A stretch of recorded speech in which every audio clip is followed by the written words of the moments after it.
for the gift of the indulgence, then that became the most important thing.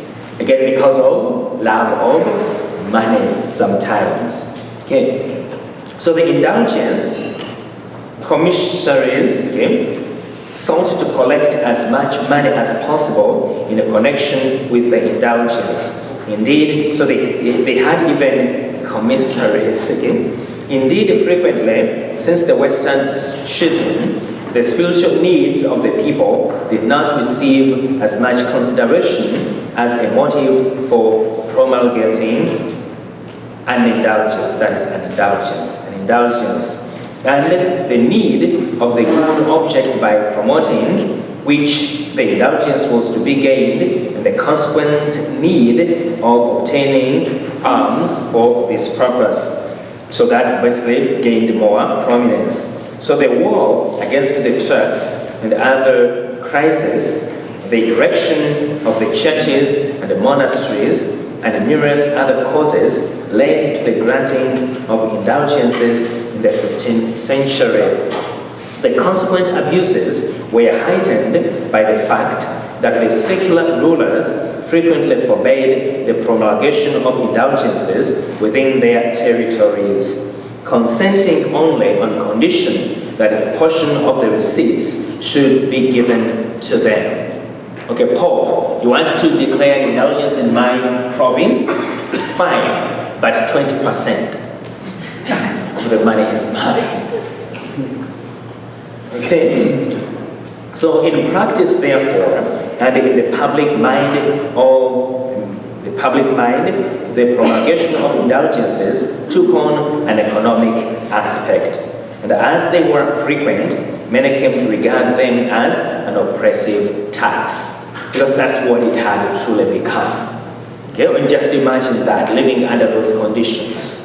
Okay, so vainly did earnest men and women raise their voices against this abuse, which aroused no little bitterness against the ecclesiastical order, and particularly the papal curia.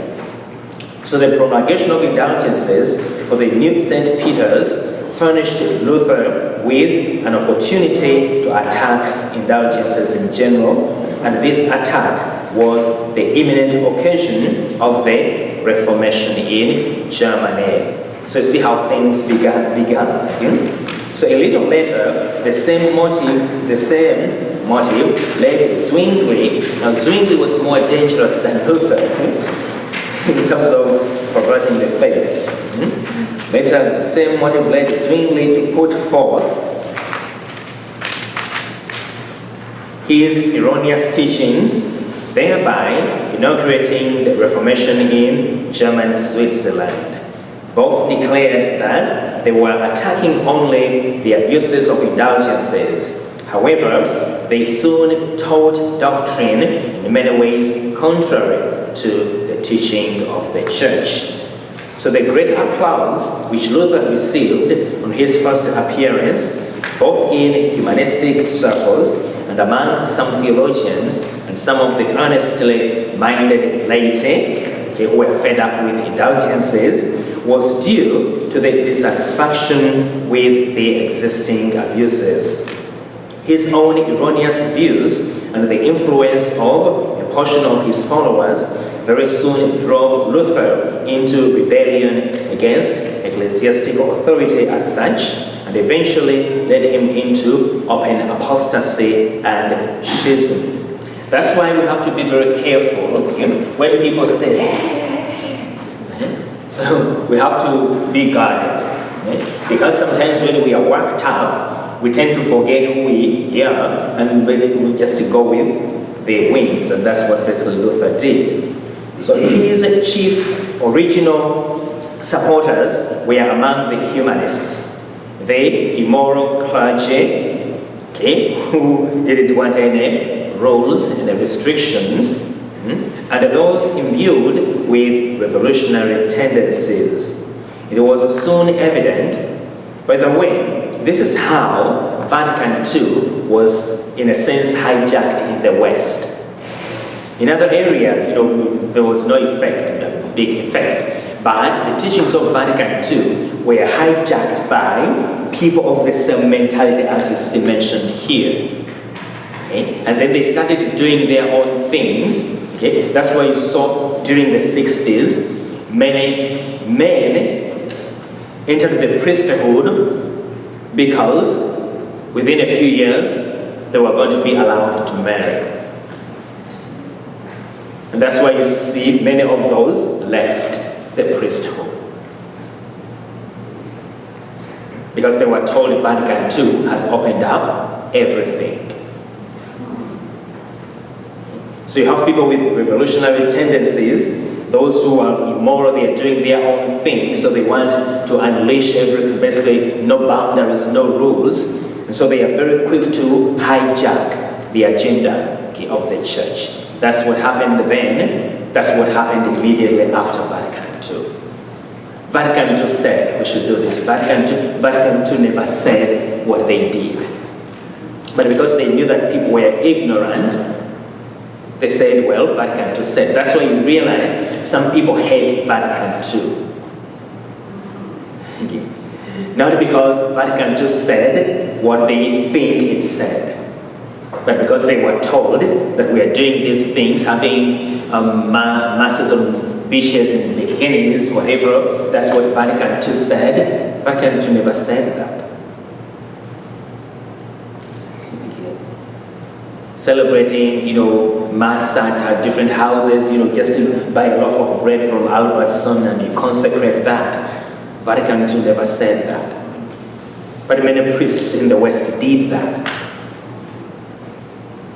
I remember when a kid told me, one man, now he's an adult, told me that his first Holy Communion was at their dining table in their house. A priest came and the bread was baked by him and his mother in the oven. That was the Eucharist. That was his first Holy Communion. Because Vatican II allowed it. But Vatican II never said that we should or we can do those things.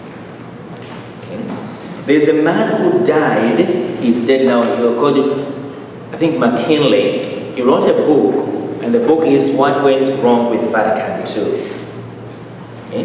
Basically, it didn't mean that Vatican II went wrong, but it talked about these hijackers. It's a very good book. Okay. What Went Wrong with Vatican II.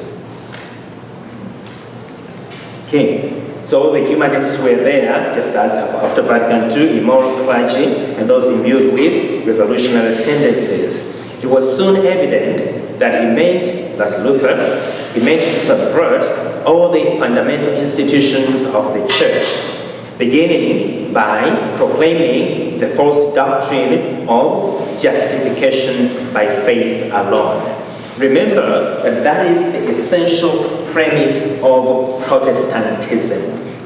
Justified by faith alone, which is a false premise. It's not biblical. It's not scriptural. It was invented by Martin Luther. Okay? So you can't base faith on a false premise.